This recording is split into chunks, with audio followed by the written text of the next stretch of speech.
Hello. I'm having breakfast here. I figured I would experiment with killing two birds with one stone and do a video while I'm having breakfast, because making videos takes time and having breakfast takes time. So, this video will be what I think about Germany, because I just went away from Germany. I was in Germany, I think something like 9 days. I rode my bicycle from pretty much the end of the Rhine, which is like northwestern Germany, southeastern or eastern Netherlands. The Rhine just turns into all of those canals in the Netherlands, which then connect to the ocean. So the Netherlands is totally, jam-packed with canals.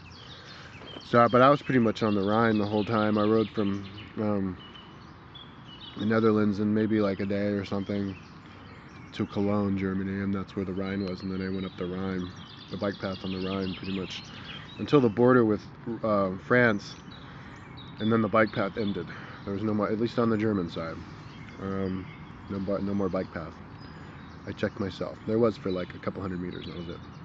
So then I rode the road, but there were also bike paths along the road, but I mainly rode the road because it's annoying to ride the bike paths because the quality is bad, and you always have to go off on all the intersections, which are all over the place. You have to like veer way off to the side, and it's a lot faster. You can get into a rhythm better if you just ride on the road. Even though it pisses cars off, cars like honk at you and try and get you to get back on the bike path, but it's like, cars in Germany are very, very, very respectful of bikers. They yield to you a lot. They don't seem to be in a rush. They give you plenty of room, and they don't really drive all that fast either. So for a biker, Germany is great. And also, Germans themselves were very, very, very, very nice. Very nice. Most of them could speak English. Some couldn't, but maybe 50% can speak English. They would be like, oh, I speak a little, but when they say they speak a little, they actually speak pretty much fluent English. And the ones who don't speak English are more than happy to explain to me in German which way to go. And I mean, even though I don't really understand what they're saying, I understand some. I understand that when they're listing off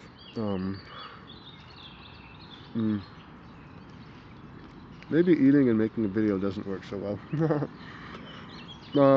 When they're listing off all the different towns that you go through, like if you're like, where is so-and-so town, they'll list off all the towns in between, and they'll list them all off, like even if it's like 5 towns, man. And they'll be like, links means left. Links, Rieten, or whatever. Then this town, yeah, so they're very, very, very, very descriptive. But it's very complicated to get across Germany or anywhere in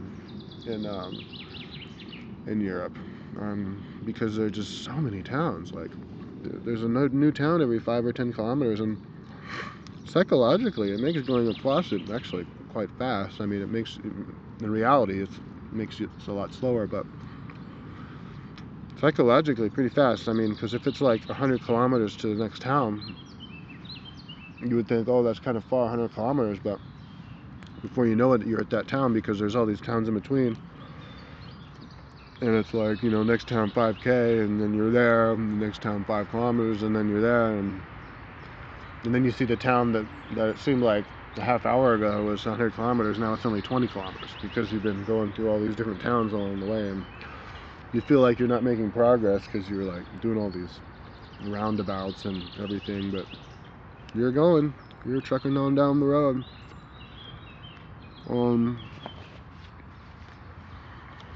But Germans are very, very, very friendly.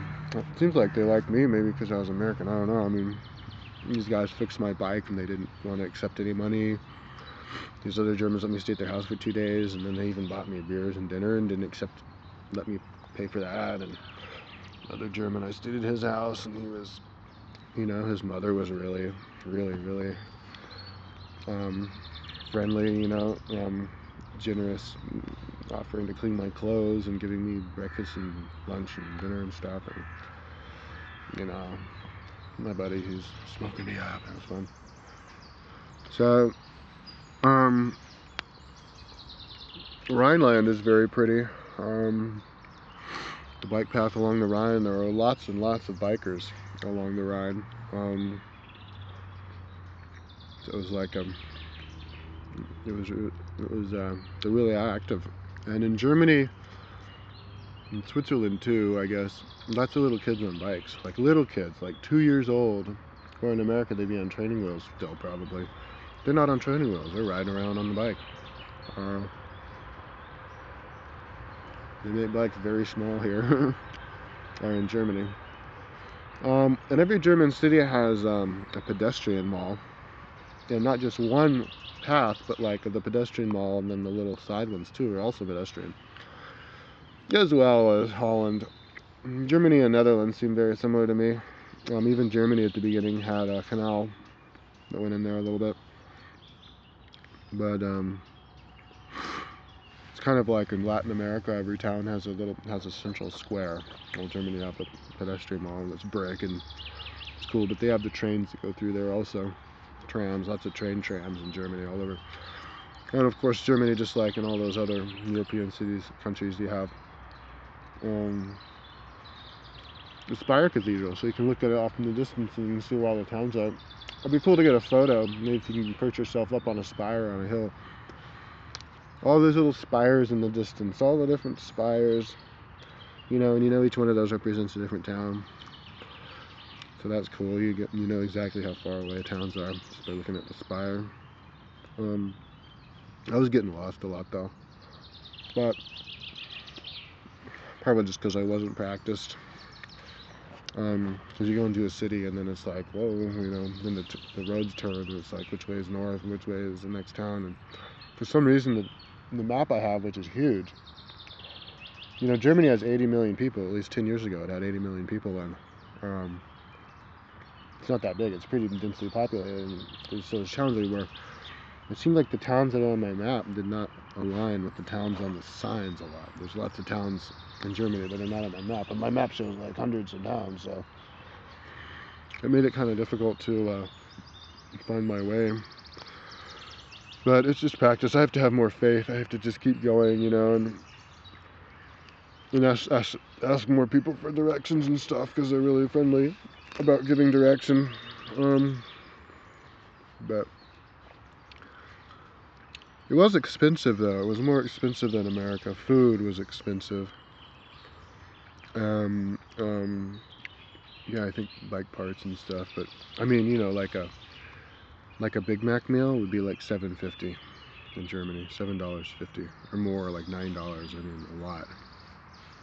Whereas in Boulder, it's like, you know, America, it's like $6 or something, 5 or 6. Switzerland's even more expensive, but I'll do the Switzerland video later. So, ciao ciao.